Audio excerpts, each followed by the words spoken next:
Thank you for joining us on Kennedale News Video Edition. We have a special guest this week, but before that, let's check out a word from our sponsors, Sprinkler Repair of Texas.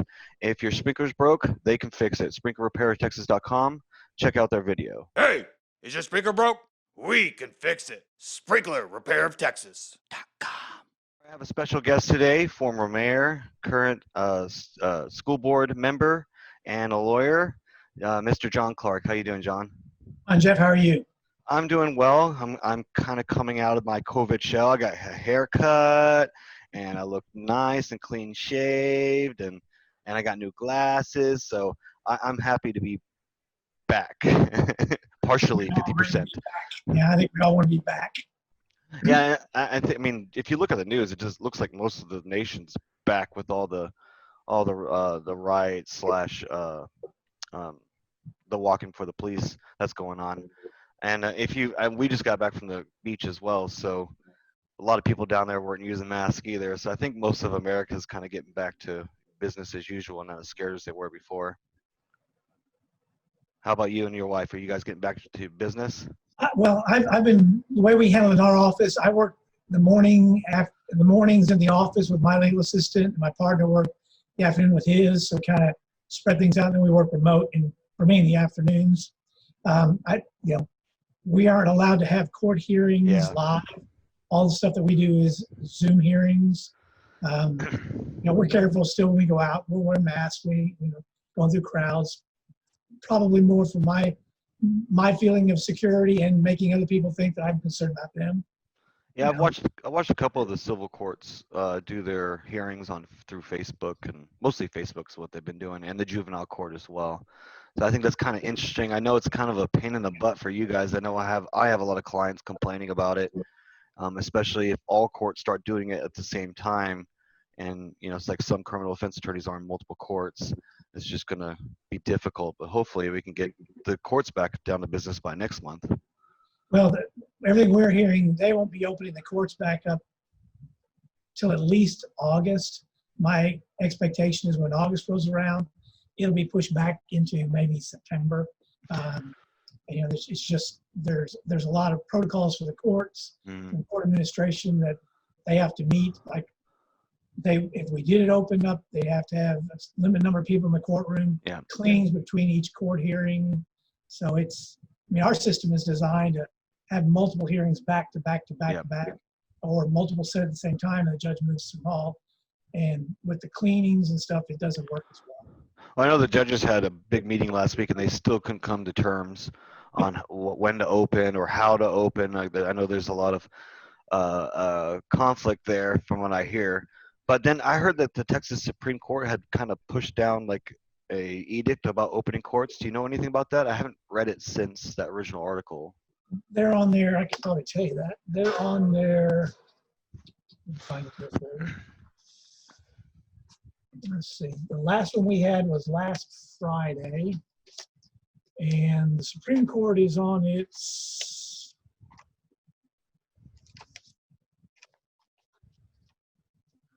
they have had multiple orders for proceedings, and the Office of Court Administration, the Supreme Court is on its 17th emergency order regarding the COVID-19 state of emergency.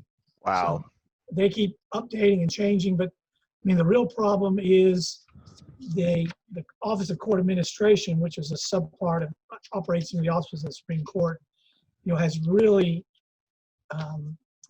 set up some rules that I'm not sure how they meet. Like they want to have screening at the doors, which I guess is possible. Yeah. They're talking about after June 1, they still want us to use remote hearings, no jury trials. Each court must come up with an operating plan to state how the courts will ensure judges and court staff, if they have symptoms, how the court building covering the plan will coordinate and schedule, how you social distance, what the hygiene between courts, screening of each courtroom for each person coming in, face coverings.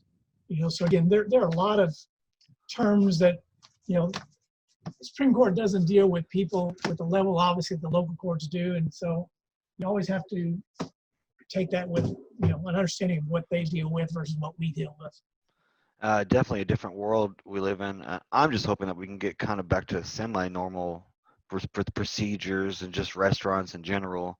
Yeah.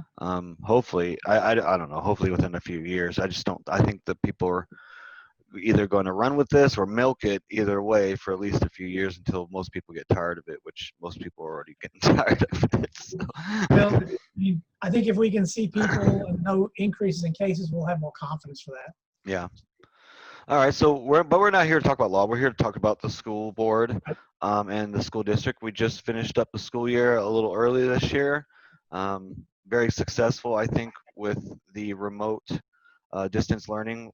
I know my kids were doing it every day. I have 2 of them that are in school, and generally it was pretty easy to work with, and it was set up so quick. I know Chad and his staff and the school board computer guys did an excellent job.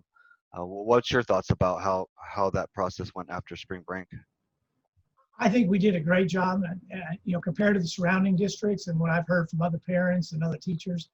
We did transition pretty well.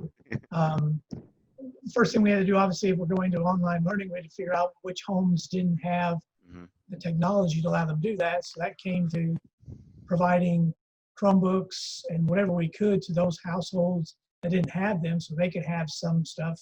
So that was figure out who had them, try to get those dispersed. Then, even though we dispersed technology, then we had a problem that some don't have internet connections. Yeah. And so we went down the process of trying to figure out if there's a way to do some mobile hotspots to try to provide internet access to those households. The process is complicated by FERPA and HIPAA rules that, I think the idea of having a teacher Zoom her home class at one time like she were in classroom, you got some HIPAA requirements and FERPA requirements that you can't, kids can't necessarily see what's going on in their other one's home without permission. And so there are a lot of orders and problems from above that we have to try to get in place. But overall, we did a great job. I mean, I think our district, put a kind of premium on having the teachers make contact with the students, being accessible for parents to help with the lessons. For those who didn't have internet access, we provided paper packets of their work, pick them up, get them there, get them done, get them turned in. So we tried to cover the gamut as best we could, given the quickness that it all came to a head. How do you think the attitude with the teachers, just kind of the morale around the school district is right now? Well, I want to say that I think, just from my own wife's experience, I think doing online learning is more complicated. And so there's a lot more that they had to get through.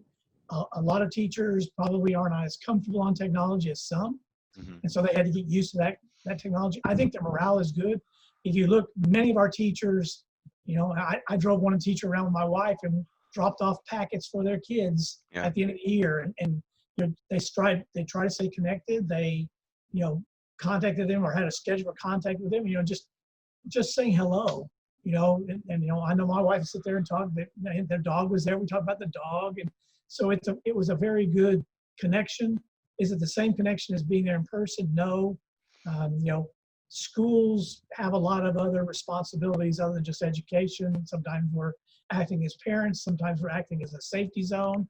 So, some of that is missing, doing stuff online. But I think overall the morale of teachers was good, given what they're having to deal with. I mean, I think they all got on board and felt good about us. They had a problem. I think the district was really good about providing them a solution or working with them to have a better solution. So I think our district did a good job. I mean, compared to some around us, we did a good job.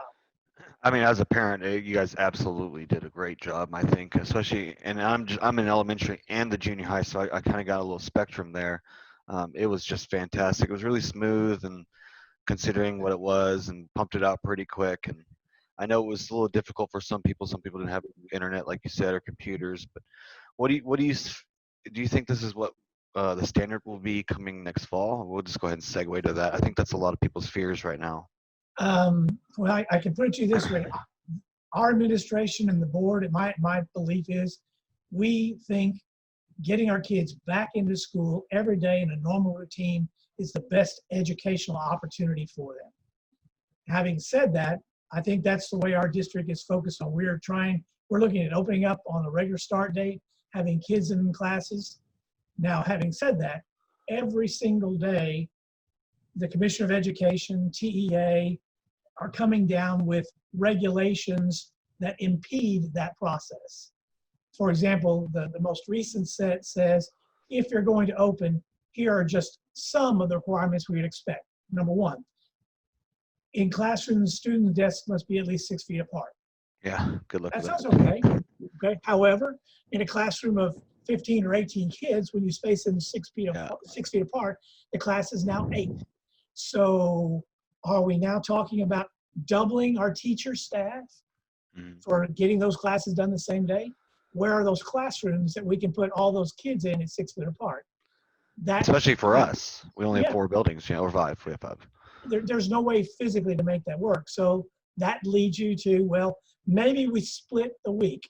Kids come, some child group A comes on Monday, Wednesday, child group B comes on Tuesday, Thursday, and I don't know what we do with Friday yet. Again, the other requirements are the desks are supposed to have some physical barrier between them, which is plastic sheets or something around them. Well, how does that work in a classroom with a teacher trying to interact? It doesn't make a lot of sense. Doesn't work with kindergartners. A It little bit doesn't. easier with 6th graders, but Well, and again, the other thing is that they don't want, if a child comes to school on a regular setting, the child should not leave the classroom for lunch, Yeah. from their classes. Okay, that might work at a lower grade level. How does the biology teacher in high school teach math, science, social studies, language, art, whatever? So you have one teacher with that group of students all day. It's not practical. yeah, it's not practical. So unfortunately, the way I read what's coming out of the commissioner's office and TEA, it isn't leading toward a normal opportunity. It's leading towards some sort of constricted arrangement.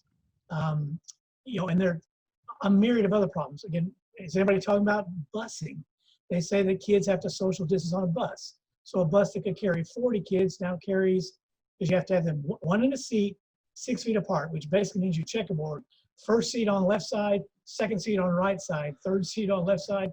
So now you reduce the bus load. Well, the bus company that we use is going to say, we'll go broke running multiple buses to get all those children to school at the designated times, because it's impractical financially. So there's another problem. Again, ultimately, we have to balance, the risks. I mean, there are fragile students. Bringing a fragile student back in the environment is a risk. There are parents who are fragile at home, and so student comes home and maybe doesn't contract disease, but might carry it back. We have teachers in the age group that's got to be concerned about, parents in the age group got to be concerned about. There are a lot of risks that we have to face, and we just as an organization and a district have to decide what's the best option for the greatest number of students. And those who are concerned, maybe the distance learning work continues to be the model for a period of time in the future. Those who want their children to come to school, which we're hearing from a lot of parents trying to teach their kids at home, I think they want their kids to come back to school and have the teachers there and working with them, because teaching's hard. Yes. And teaching 18 kids at a time is even harder. Yes, I know when I lived in California, and did school out there, they had changed the laws. This is back in the late 80s, I believe. They changed the laws about how many people could be in the schoolroom, and instantly the temporary classrooms became a thing, like a big thing. And it took a decade. It took decades to see those things go away. And I'm not one, financially, we are operating in a daily wonder what the world is going to be. I mean, technically, the last budget bill from Austin required a reduction in tax rate and another compression in tax rate next tax year. Mm-hmm. I'm not sure the state is going to have the budget to fund what they promised to fund under the existing model. So you perhaps have a reduction in budget. The district qualified for some CARES money, which is money that can be used for COVID-related issues. Well, the state turned around immediately and said, if you get any money from the feds, we're going to reduce your budget proportionately. So it's not a net gain to us. It's the same number. Adding portables is a tremendous cost. Yeah. And with a declining budget, that's not a real good financial place. They're just, every day we try to look at just normalcy, and every day we get a lot of issues like graduation. We're going to have a graduation, which I'm grateful, and it's going to be a Globe Life field. Is that the right one now? Yes. Yeah. And 2 weeks. we get a lot of complaints that TEA says for every graduate you get 5 tickets. Well, Globe Life Field is a big facility, even with social distancing. If we have 200 grads in Kennedale, okay, five people per grad, okay, well, we know that number. Well, Martin's got 3, 4, 5 times the number of grads that we do, so they're going to fill up more of that space. And the question is, well, why can't our children have more tickets? We'll spread out. And the answer from the TEA, that's unfair to those larger districts. And so, nothing we can do if we want to have a graduation. We have to comply with TEA requirements, social distancing requirements, and I know there's some concerns about it, but we can't get more tickets because we've asked, and it's just a simple one size fits all. And it obviously doesn't take into account a smaller school certainly could have more people in the same available seats, right? That's not how TEA is thinking right now. So how does the TEA even have the power over our district? I don't understand where they can tell us no or yes. Well, the Commissioner of Education, the power over us, right or wrong, is budget. Yeah. If we don't do what they say, their response is, we cut your funding. And so if they cut our, right now, the state's at about a little over 40% of the total operating costs for our district.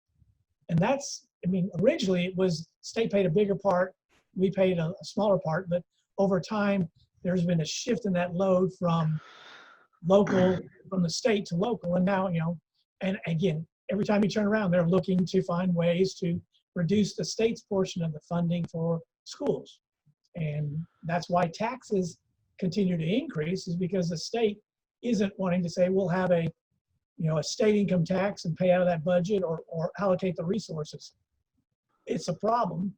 Well, wasn't the lottery supposed to fulfill that kind of gap instead of a state income tax for school? The lottery income is so small in comparison to the educational cost, even that paid by the state. Sure. It was sold that way, but the lottery does not generate $1 billion in revenue to go to education. And when it comes in, it goes to the general fund. Once it's in the general fund, it's reallocated to the education side. Okay, so we're increasing the budget because we might have to hire teachers or get temporaries or even just the technology to do the remote sessions this last couple of months. That was an increase in budgets. And then the possibility that people might not be able to pay their taxes next year. So there might be a budget deficit. Do you think that the state should tap into its rainy day fund to supplement school? Yes, I think that's, I think it's a shared responsibility. I think we have to look at how we restructure our budget to make it as clean and lean as we can make it. You're right, but we spent hundreds of thousands of dollars on additional technology that wasn't budgeted to try to get it to those kids. Now, those resources are there now, so that's not a repetitive cost, although we are in a replace, the Chromebook routine, and that costs money on a regular cycle. We are in the process of upgrading our intranet and internet capabilities at school, which will help. I do think the state has to look at it. I wish the state would at least say, we are going to be true to the budget that we set for the biennium. And I hope they do that. But all I ever hear them say is, well, we won't change the funding through the end of the year. Well, the end of the year is August. That's the end of their year as far as we're concerned. It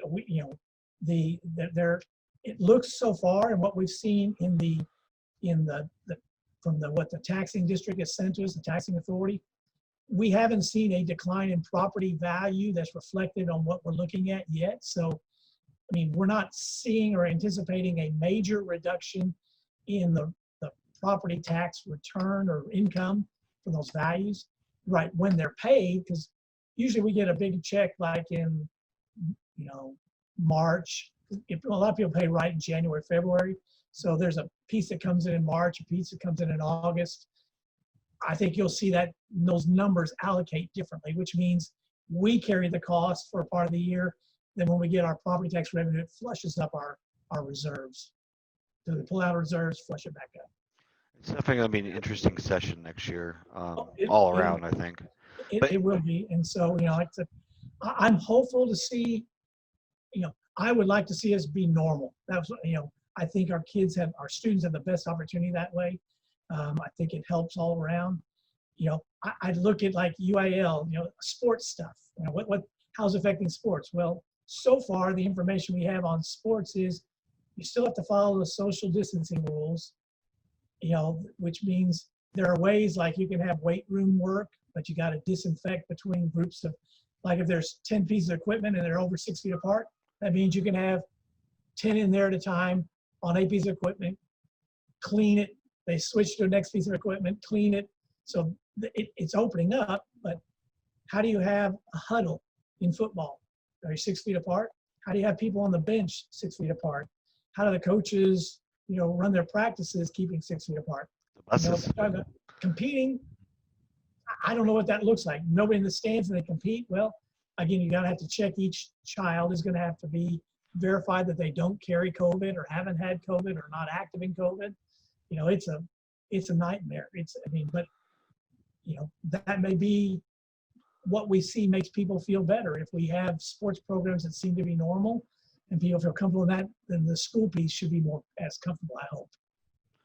well, I know if you mess with Friday Night Lights with Texans, you're going to piss off some Texans. So I understand that, but we've done it for sports in all aspects. Some teams, what they say, basketball is going to a single location to play. I think baseball is going to a single location and keeping the teams housed in a place, no fans.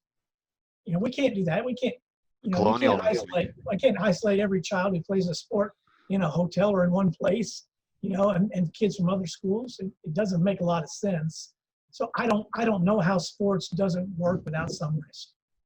I know like Colonial is next week and they're not going to have any audience. So it's just live broadcast, which is weird. I mean, Colonial is a huge event for Fort Worth. It's a big deal. Well, think about your band formations. You're 6 feet apart in a band formation. What's that going to look like? Sometimes compact makes the image. You spread it out 6 feet and said, "What is that?" It's 6 feet apart. There are so many unknowns, and our problem is that each time we solve problem one, thinking moving toward an opening, they bring in a new requirement. So now we have to implement. And I'm almost at the point of looking at administration say every day they're making plans going forward, that every day they're told something different, which changes what they did for step one and step two. So they're redoing steps over and over again, trying to comply with the requirements because nobody knows. And you can't wait until August 1st to make a decision. We got to be making decisions now to open on our regular opening day. And I think the Texas should just give recommendations and stay out of it and let the local ISDs decide on their own, because obviously, some middle of nowhere Texas county shouldn't have the same restrictions as Dallas ISD, for example. Well, the rural counties have had not nearly the number of cases. I mean, this process shut down all districts, even if they had, an area that had cases or not. They went to a different learning model than being in their classrooms. And part of that is that, TEA promotes an equity model. All students should be given the same opportunities, and you can't, grade somebody down because they didn't have internet or they didn't have access to Wi-Fi, or, they're not getting the support they need because their parents are doing everything they can, but it's not the same thing of having an interventionist or somebody else with them.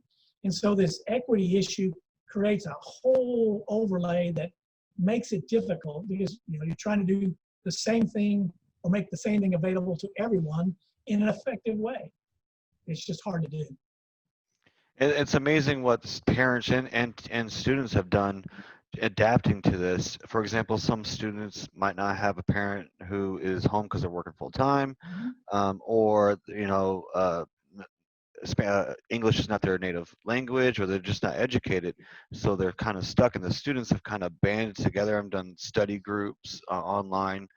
I think it's just amazing how well they have adapted, as well as the teachers in the school. I commend the families and the students and the teachers in our district for putting the effort in to make it work.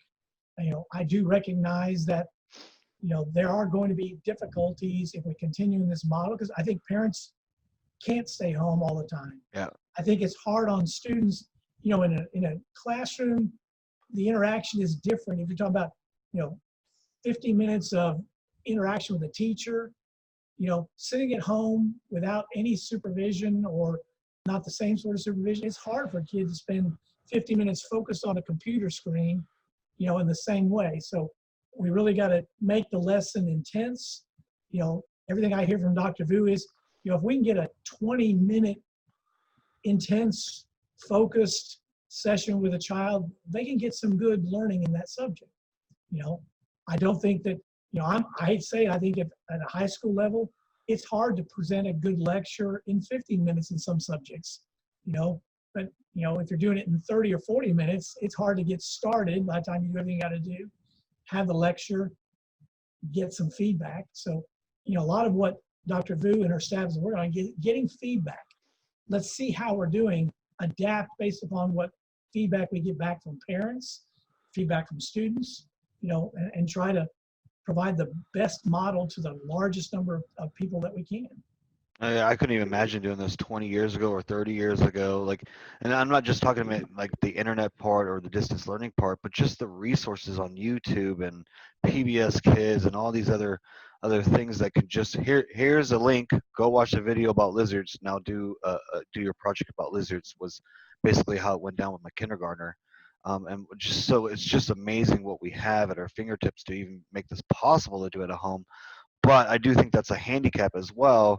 I look at it as when I read a book, I retain it more, but when I do a book on tape, I get lost, I space out. And so that's kind of my view on it, that being in the classroom is a whole lot more beneficial to them because they're there, they're interacting, they have to listen, to where being distracted at home. I know I work at home, I'm in my home office. It's hard to work at home sometimes. It's just all the distractions.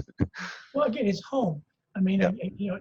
it's It's not supposed to be work. It's supposed to be home. Well, I think our students go to school because there's a different expectation of school. They have, we're going to come here, work hard, we're going to study, we're going to learn, and they don't have external distractions like they do at home, and that's not always bad. Well, I mean, it's more important. It's also important how they interact with each other. So schools are just a micro version of the real world. They have to, there's bullies. They have to interact, and there's different, kind of groups.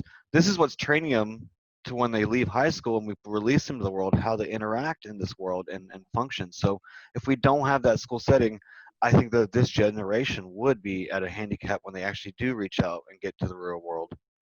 I mean, school systems have gone through question. It wasn't long ago that we really kind of, because of focusing on accountability and performance, we started giving up recess time. Well, there are a lot of people, a lot of studies out there said recess time for young students is their first opportunity to learn conflict resolution. Mm-hmm. And we don't have as much recess as we would like to unless we're on a longer school day. Every time we turn around again, TEA is putting terms out that we have to comply with. And again, we're back to right now, TEA says you can't, if we have an online learning model, here's the subject, and we want to grade students on their subject, again, TEA says, well, how can you confirm that every student had the same opportunity to learn that lesson in the environment that they're in? Absolutely. And the answer is we cannot. You can't. And so that changes the way that TEA says you have to issue grades. If you can't confirm that every student was in the same position to learn like they were in a classroom, it's hard to have a measurable grade comparing A and B.